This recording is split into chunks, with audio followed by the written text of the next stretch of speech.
بسم اللہ الرحمن الرحیم۔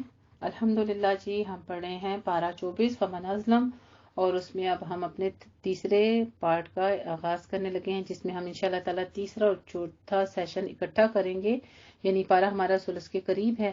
آغاز کرتے ہیں ہم سورۃ حامیم سجدہ سے، جو کہ مکی صورت ہے۔ اس کے 6 رکوع ہیں اور 54 آیات ہیں۔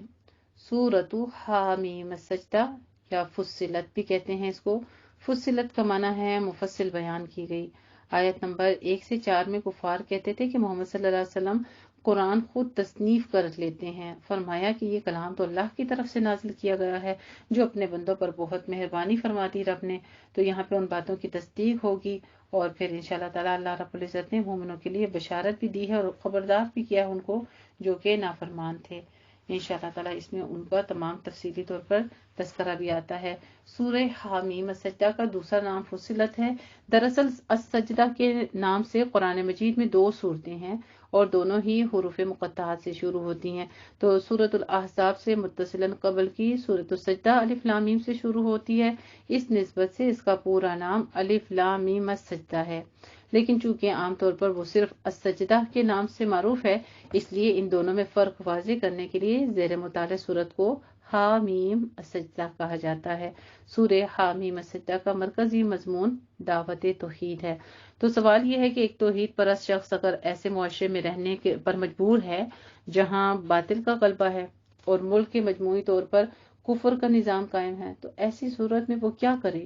چنانچہ ایک موحد شخص کے لیے ضروری ہے کہ وہ ایسی صورتحال کو ذہنی طور پر تسلیم کر لے، یعنی اس طرح کہ میں نے کسی طرح سے بھی اللہ کے آگے کسی اور کو پریفر نہیں کرنا۔ ہر بات میں چاہے میرا کوئی سر بھی قلم کر دے، میں نے اللہ کے حکموں پر ہی قائم زندگی بسر کرنی ہے، یعنی کسی کے آگے سر تسلیم خم نہ کرے سوائے اللہ کی توحید کے۔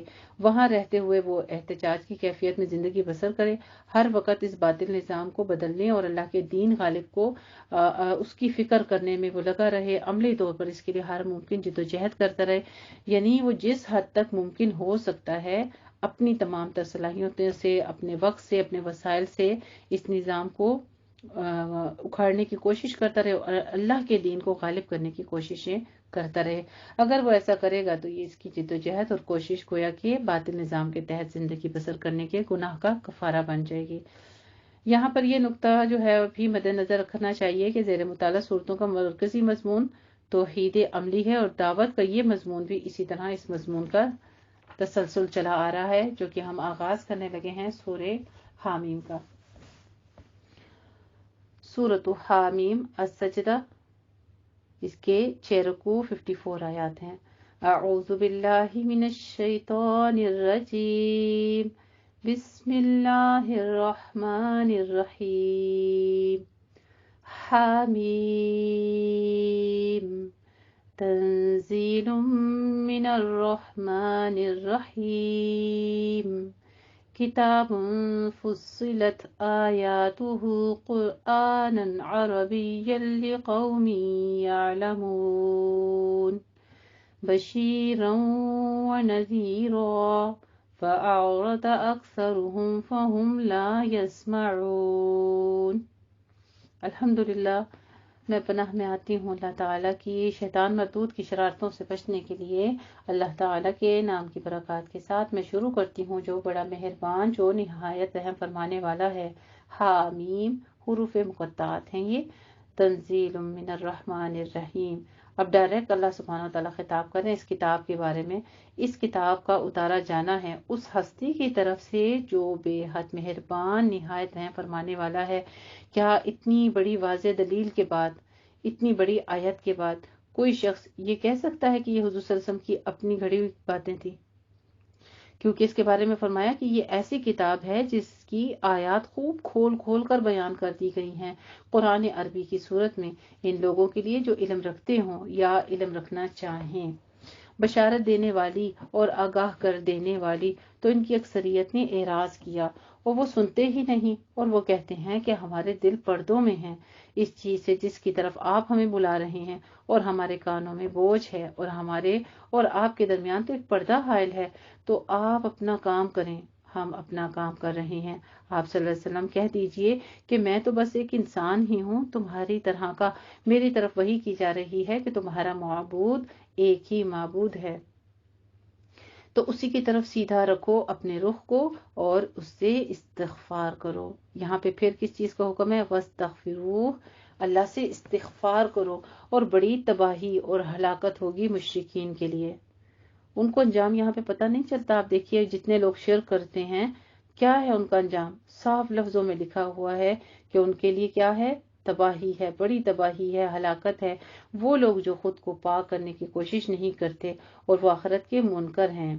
بے شک وہ لوگ جو ایمان لائے اور جنہوں نے نیک عمل کیے ان کے لیے ایسا اجر ہے جس کا سلسلہ کبھی منقطع نہیں ہوگا۔ اے نبی کریم صلی اللہ علیہ وآلہ وسلم، آپ ان سے کہیے کیا تم لوگ کفر کر رہے ہو اس ہستی کا جس نے زمین کو بنایا، دونوں کو، زمینوں کو بھی بنا دیا اور آسمان کو بھی، اور تم اس کے لیے مد مقابل ٹھہرا رہے ہو؟ وہ ہے تمام جہانوں کا رب، اور اس نے بنائے پہاڑوں کے لنگر اس کے اوپر سے، اور اس میں برکات پیدا کی اور اس میں اندازے مقرر کیے اس کی غذاؤں کے 4 دنوں میں تمام سائلین کے لیے برابر۔ پھر وہ آسمان کی طرف متوجہ ہوا، ابھی وہ ایک دھواں سا تھا، تو اس نے آسمان اور زمین سے کہا کہ تم دونوں چلے آؤ خوشی سے یا جبرن۔ ان دونوں نے کہا کہ ہم حاضر ہیں پوری آمادگی کے ساتھ۔ پھر اس نے ان کو 7 آسمانوں کی شکل دے دی۔ اب یہ انسان کے لیے جو زمین آسمان کی تخلیق کی گئی ہے اس کا تذکرہ ہو رہا ہے۔ دیکھیے کتنی واضح الفاظ میں اللہ سبحانہ تعالیٰ فرما رہے ہیں کہ ایسے ایسے کیا تھا جس وقت دنیا بنائی۔ پھر اس نے ان کو 7 آسمانوں کی شکل دے دی 2 دنوں میں، اور اس نے وہی کر دیا ہر آسمان پر اس کا حکم، اور ہم نے آسمان دنیا کو چراغوں سے مزین کر دیا۔ اب یہ جو دنیا کے اوپر آسمان ہے نا، اس کے بارے میں ذکر ہو رہا ہے کہ اس کے اوپر چراغ، یعنی یہ جو ستارے ہیں اس کو خوبصورت بنانے کے لیے، خوبصورت دکھنے کے لیے کیا کیا کہ اس کو مزین کر دیا چراغوں کے ساتھ، اور اس کی خوب حفاظت کی۔ یہ اس ہستی کا بنایا ہوا اندازہ ہے جو زبردست ہے اور کل علم رکھنے والا ہے۔ سبحان اللہ۔ اللہ سبحانہ تعالیٰ کے خوبصورت نام و صفات العزیز العلیم بیان کیے جا رہے ہیں۔ تو اے نبی کریم صلی اللہ علیہ وآلہ وسلم، اگر یہ لوگ اعراض کریں تو آپ کہہ دیجئے کہ میں نے تو خبردار کر دیا ہے ایک ایسی خوفناک کڑک سے جیسی کہ قوم عاد اور قوم سمود کی کڑک تھی۔ اذ جاءتهم الرسل من بین ایدیہم، جبکہ ان کے پاس رسول آئے ان کے سامنے سے بھی اور ان کے پیچھے سے بھی، اس دعوت کے ساتھ کہ اللہ کے سوا کوئی معبود نہیں ہے، کسی کی بندگی نہ کرو۔ جواب میں ہر قوم کے لوگوں نے یہی کہا کہ اگر ہمارا رب چاہتا تو فرشتوں کو نازل کر دیتا، بس جو چیز یہ دے کر آپ بھیجے گئے ہیں ہم تو اس کا انکار کرتے ہیں۔ عاد کا معاملہ یہ تھا کہ انہوں نے زمین میں بہت تکبر کیا، بالکل ناحق، اور انہوں نے کہا کہ کون ہے ہم سے بڑھ کر قوت میں۔ کیا انہوں نے غور نہیں کیا تھا کہ وہ اللہ جس نے انہیں پیدا کیا ہے وہ ان سے بہت بڑھ کر ہے قوت میں، اور وہ ہماری آیات کا انکار کرتے رہے تو ہم نے ان پر چھوڑ دی بہت زور کی ہوا نحوست کے دنوں میں، تاکہ ہم انہیں مزہ چکھائیں رسوا کن عذاب کا اس دنیا کی زندگی میں۔ یہ تھا ان کا دنیا میں انجام، اور پھر ولا عذاب الآخرتی اخزا وہم لا ینصرون، اور آخرت کا عذاب تو کہیں زیادہ رسوا کن ہوگا اور وہاں کوئی ان کی مدد کرنے والا نہیں ہوگا۔ اور جو قوم سمود تھی ان کو ہم نے ہدایت کی راہ دکھائی، لیکن انہوں نے ہدایت کے مقابلے میں اندھے پن کو ہی پسند کیا، تو انہیں بھی آ پکڑا ذلت کے عذاب کی ہولناک کڑک نے ان کے کرتوتوں کی وجہ سے، اور ہم نے نجات دی ان کو جو ان میں سے ایمان لائے تھے اور جنہوں نے تقوی کی روش اختیار کی تھی۔ اور جس دن اللہ کی یہ دشمن جمع کیے جائیں گے آگ کی طرف تو ان کی درجہ بندی کی جائے گی، یہاں تک کہ جب یہ وہاں پہنچیں گے تو ان کے خلاف گواہی دیں گے ان کے کان، ان کی آنکھیں اور ان کی کھالیں اس بارے میں جو کچھ وہ کرتے رہے تھے۔ دیکھ لیجئے یہ ہمارے جسم کے اعضاء جس کی آسائش کی خاطر انسان جھوٹ بھی بولتا ہے، اللہ کے ساتھ کفر بھی تولتا ہے اور ناانصافیاں بھی کرتا ہے اور تمام گناہ کے کام بھی کرتا ہے، تو اللہ سبحانہ تعالیٰ کتنے واضح الفاظ میں فرما رہے ہیں کہ یہ بھی تمہارے جو ہے نا ساتھ نہیں ہے، یہ بھی تمہارے خلاف ہے، یہ بھی تم سے بے وفا ہے، تمہارے خلاف گواہیاں دیں گے۔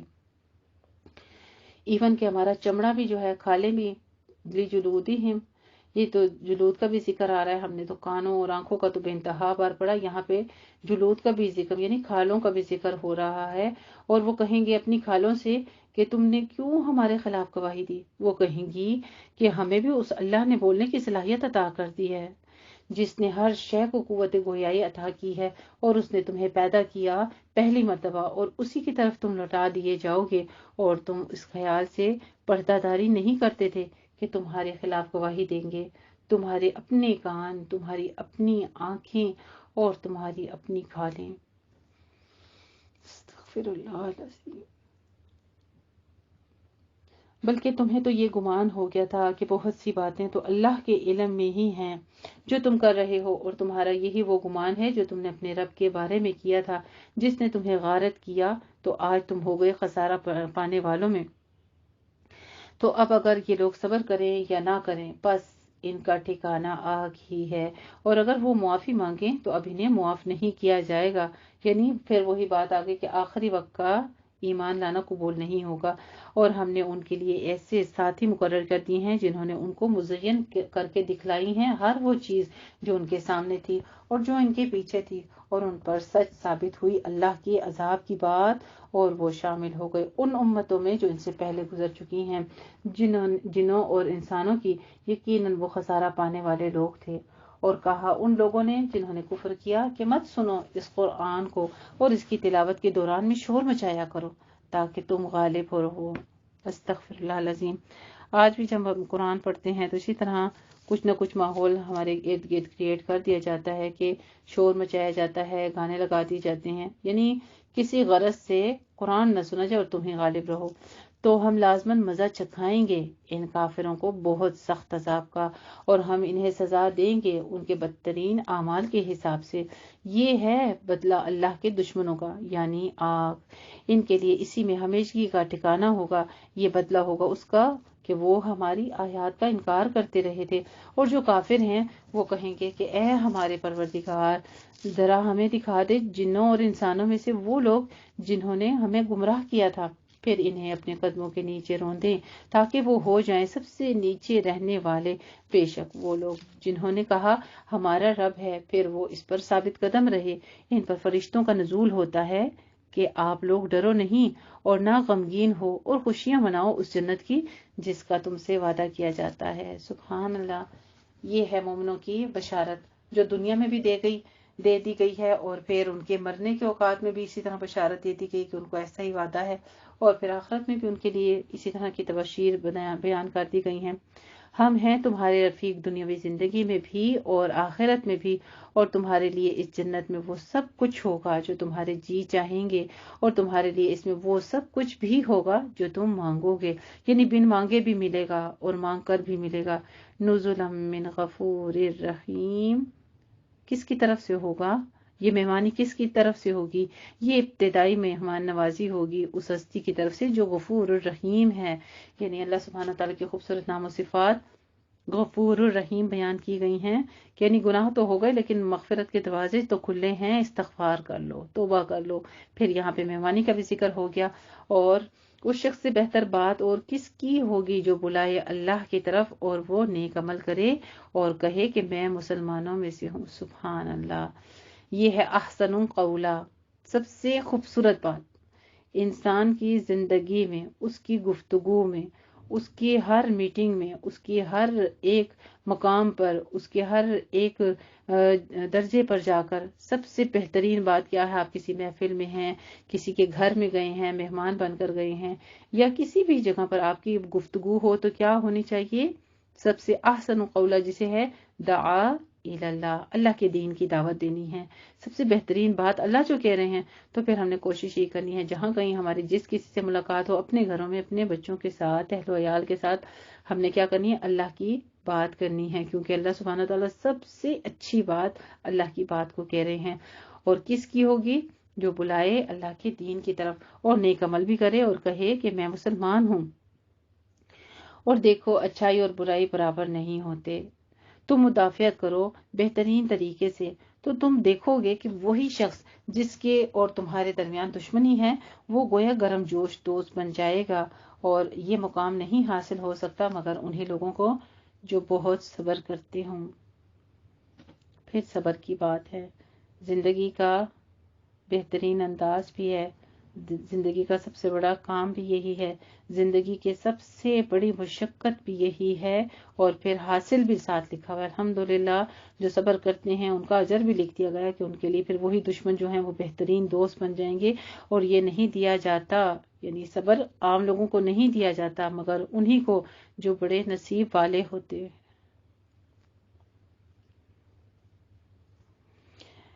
یہ ہمارے رب کا وعدہ ہے، ان اللہ مع الصابرین، جو بڑے نصیب والے ہوتے ہیں۔ بڑے نصیب کا مطلب بلند بخت ہوتے ہیں، اللہ تعالیٰ ان کے اندر صبر کی کیفیت پیدا کرتے ہیں اور ان کو صبر کی توفیق عطا فرماتے ہیں۔ اللہ رب العزت سے دعا مانگتے ہیں کہ ہم سب کے سینے کشادہ کر دے، اپنے اس دین کی اشاعت کے لیے، اس علم کو آگے پھیلانے کے لیے، اپنی زندگی میں تمام معاملات کے اوپر صبر کرنے والا بنا دے، اور ہمیں اپنی ذات کے لیے جو عمل ہم کر رہے ہیں ہمیں اپنے اندر بھی عجلت نہیں لے کر آنی ہے، اچھی طرح سے غور سے پڑھیں، پھر اس کو سمجھیں، پھر اس پر عمل کریں۔ یہ تمام کام، پھر اسی علم کو آگے پھیلانا، یہ ساری چیزیں جو ہے نا بہت صبر مانگتی ہیں۔ تو اللہ رب العزت سے دعا مانگا کریں کہ اللہ ہمیں صبر کی توفیق عطا فرمائے۔ اللہ دیتا ہے، جو کچھ ہم مانگتے ہیں وہ ہمیں خالی ہاتھ کبھی بھی نہیں رکھتا، نہ ہمیں کبھی مایوس کرتا ہے۔ وَإِمَّا يَنزَغَنَّكَ مِنَ الشَّيْطَانِ نَزْغٌ فَاسْتَعِذْ بِاللَّهِ۔ تیسری بار اب یہ حکم آ رہا ہے اس بارے میں، اور اگر کبھی تمہیں شیطان کی طرف سے کوئی چوک لگنے لگے، یعنی وہ تمہیں بہکانے لگے، تو تم نے کیا کرنا ہے؟ جب انسان اللہ کے حکموں سے پیچھے ہٹنے لگ پڑتا ہے، مایوس ہونے لگ پڑتا ہے، کسی طرح سے کفر توڑنے لگ پڑتا ہے، گناہ سرزد ہونے لگتے ہیں، تو کیا کرنا چاہیے؟ طریقہ بتا دیا گیا ہے، فَاسْتَعِذْ بِاللَّهِ۔ تو اللہ کی پناہ طلب کر لیا کرو، یقیناً وہی ہے سب کچھ سننے والا، سب کچھ جاننے والا۔ سبحان اللہ۔ اللہ سبحانہ تعالیٰ کے خوبصورت نام و صفات السمیع العلیم بیان کیے جا رہی ہیں، اور ساتھ ہی پھر کہہ دیا گیا کہ اسی کی نشانیوں میں سے ہے رات، دن، سورج اور چاند۔ تم سورج کو سجدہ مت کرو، حکم دے دیا نا واضح طور پہ۔ سورہ حامیم سجدہ ہے، یہاں پہ سجدے کا حکم آ گیا کہ اللہ کے سوا کسی کو مت کرو، سورج کو مت سجدہ کرو، اور نہ چاند کو، بلکہ اس اللہ کو سجدہ کرو جس نے ان سب کو پیدا کیا ہے، اگر تم واقعتاً اسی کی بندگی کرتے ہو۔ بس اے نبی کریم صلی اللہ علیہ وآلہ وسلم، اگر وہ استکبار کریں تو پرواہ نہیں، وہ جو آپ کے رب کے پاس ہے وہ دن رات اس کی تسبیح میں لگے ہوئے ہیں، اور وہ اس سے تھکتے بھی نہیں۔ سبحان اللہ جی۔ آیت سجدہ جو ہے یہاں پہ آتی ہے، تو آپ سجدہ ادا کر دیجیے گا دعا پڑھ کے، اور اس کی نشانیوں میں سے یہ بھی ہے کہ تم زمین کو دیکھتے ہو کہ وہ دبی پڑی ہے، پھر جب ہم اس پر پانی برسا دیتے ہیں تو اس میں حرکت پیدا ہو جاتی ہے اور وہ ابھر آتی ہے۔ یقیناً آپ دیکھیں نا، مٹی کے اوپر پانی ڈالیں تو ایک دم کیچڑ بنتا ہے، جیسے کیچڑ بنتا ہے تو وہ پھول جاتا ہے۔ یہ ہے انسان کی بھی تخلیق، انسان بھی ایسا ہی ہے۔ یقیناً وہ اللہ جس نے اس کو زندہ کیا ہے وہی مردوں کو بھی زندہ کرے گا، یقیناً وہ ہر چیز پر قادر ہے۔ جو لوگ ہماری آیات کے بارے میں کجروی اختیار کرتے ہیں، یعنی بیچ میں تعویذیں نکالتے ہیں، ٹیڑھا پن رکھتے ہیں، وہ ہم سے چھپے ہوئے نہیں ہیں۔ تو کیا وہ شخص جو آگ میں جھونک دیا جائے گا وہ بہتر ہوگا، یا جو کہ قیامت کے دن امن کی حالت میں آئے گا؟ تم کیے جاؤ جو بھی تمہیں کرنا ہے، یعنی جو تم کرنا چاہتے ہو بس کرتے جاؤ، وہ خوب دیکھ رہا ہے جو کچھ تم کر رہے ہو۔ یقیناً یعنی اب یہ فری ہینڈ چھوڑ دیا گیا، اللہ تعالیٰ نے انسان کو دونوں راہیں بتا کے نا اب بس آزاد چھوڑ دیا کہ جیسا کرنا چاہتے ہو بس کرو تم۔ کیوں؟ سزا اور جزا جو بتا دی ہے، اس کے بعد کیا باقی رہتا ہے؟ انسان کے پاس اچھائی بھی آ گئی، برائی بھی آ گئی، انجام بھی آ گئے۔ ان الذین کفروا بالذکر لما جاءہم۔ یقیناً وہ لوگ جنہوں نے اس یاد دہانی کا انکار کیا جبکہ یہ ان کے پاس آ گئی، انہیں معلوم ہونا چاہیے بلا شبہ ایک زبردست کتاب ہے، باطل اس پر حملہ آور ہو ہی نہیں سکتے، نہ اس کے سامنے سے اور نہ ہی اس کے پیچھے سے۔ اس کا اتارا جانا ہے ایک حکیم اور حمید ہستی کی طرف سے۔ سبحان اللہ۔ اللہ سبحانہ تعالیٰ کے خوبصورت نام و صفات حکیم حمید بیان کیے گئے ہیں، اور وہ کس وجہ سے کہ اللہ تعالیٰ نے سب کچھ اپنی حکمت کے تحت بنایا ہے اور اپنی تعریف کے لیے بنایا ہے۔ اے نبی کریم صلی اللہ علیہ وآلہ وسلم، نہیں کہا جاتا آپ سے مگر وہی کچھ جو آپ سے پہلے رسولوں سے کہا گیا تھا، یقیناً آپ کا رب مغفرت والا بھی ہے اور دردناک سزا دینے والا بھی ہے۔ دونوں راہیں بتانے کے بعد اللہ رب العزت فرماتے ہیں جو توبہ کر لے گا، اصلاح کر لے گا، اس کے لیے مغفرت کرنے والا ہوں، اور جو سرکشی کرے گا، تکبر پر اپنی زندگی ایسے ہی بڑھاتا رہے گا، تو ان کے لیے ذو عقاب علیم بھی ہوں۔ وَلَوْ جَعَلْنَاهُ قُرْآنًا أَعْجَمِيًّا لَقَالُوا لَوْلَا فُصِّلَتْ آيَاتُهُ۔ سورہ حامیم سجدہ، جس کو فصلت یہ یہاں پہ سورت کا نام بھی آ گیا، اور اگر ہم نے اسے اجمی قرآن بنایا ہوتا تو یہ کہتے کہ اس کی آیات واضح کیوں نہیں کی گئیں؟ کیا کتاب اجمی اور مخاطب عربی؟ ایسا یعنی یہ ان کے پھر اس انداز میں وہ پوچھتے، اب تو عربی ہی تھے اور عرب میں ہی، عربی زبان میں ہی قرآن بھی نازل ہو گیا، لیکن پھر ان کا ایسا انداز ہوتا تو پھر وہ اس طرح سے کہہ دیتے کہ کیا کتاب تو اجمی نازل کر دی اور مخاطب جو ہے وہ عربی ہے۔ اے نبی کریم صلی اللہ علیہ وآلہ وسلم، قل هو للذین آمنوا ھدی وشفاء، آپ کہیے کہ یہ ہدایت اور شفا ہے ان لوگوں کے لیے جو ایمان لائیں، اور جو لوگ ایمان نہیں لاتے ان کے کانوں میں بوجھ ہے، اور یہ قرآن ان کے حق میں اندھا پن ہے۔ کن کو اندھا کر دیتا ہے قرآن؟ جو ایمان نہیں لاتے۔ اولئک ینادون من مکان بعید، یہ وہ لوگ ہیں جو پکارے جاتے ہیں بہت دور کی جگہ سے، اور ہم نے موسیٰ علیہ السلام کو بھی کتاب دی تھی تو اس میں بھی اختلاف کیا گیا، اور اگر آپ کے رب کی طرف سے ایک بات پہلے سے طے نہ ہو چکی ہوتی تو ان کے درمیان فیصلہ کر دیا جاتا، اور یقیناً وہ اس کے بارے میں خلجان انگیز شک میں مبتلا ہے۔ من عمل صالحا فلنفسی، جو کوئی بھی نیک عمل کرتا ہے تو وہ اس کی اپنی جان کے لیے ہے، اور جو کوئی برا کام کرتا ہے تو اس کا وبال اسی پر آئے گا، اور آپ کا رب کچھ بھی ظلم کرنے والا نہیں ہے، اپنے بندوں کے حق میں اسی کی طرف لوٹتا ہے قیامت کا علم، یعنی اللہ کے سوا کسی کو علم نہیں ہے کہ قیامت کب آئے گی اور کب برپا ہوگی، اور نہیں نکلتے کوئی پھل اپنے غلافوں سے، اور نہ کسی مادہ کو حمل ہوتا ہے، اور نہ ہی وہ اس کو جنتی ہے مگر اسی کے علم سے۔ اور جس دن وہ ان کو پکارے گا کہ کہاں ہیں میرے وہ شریک، وہ کہیں گے ہم نے آپ سے عرض کر دیا ہے کہ ہم میں سے کوئی بھی اس کی گواہی دینے والا نہیں ہے، یعنی ان کو پتہ ہی نہیں ہے، تو پھر کن گواہوں کی آج جو تصدیق کر رہے ہیں وہ قیامت کے دن کیسے پہچانیں گے؟ اور وہ سب گم ہو جائیں گے ان سے جنہیں وہ پکارا کرتے تھے اس سے پہلے، اور وہ یقین کر لیں گے کہ اب ان کے لیے کوئی جائے فرار نہیں ہے۔ لا یسأم الانسان من دعاء الخیر، انسان بھلائی مانگنے سے نہیں تھکتا، اور اگر کہیں اسے کوئی تکلیف پہنچ جائے تو بالکل مایوس اور دل شکستہ ہو جاتا ہے، اور اگر اسے ہم اپنی رحمت کا مزہ چکھا دیں اس کے بعد کہ اسے کوئی تکلیف پہنچتی تھی تو وہ ضرور کہے گا کہ ہاں یہ تو میرا حق ہے، اور میں نہیں سمجھتا کہ یہ قیامت وغیرہ کوئی قائم رہنے والی شے ہے، یعنی وہ پھر انکار کر دیتا ہے۔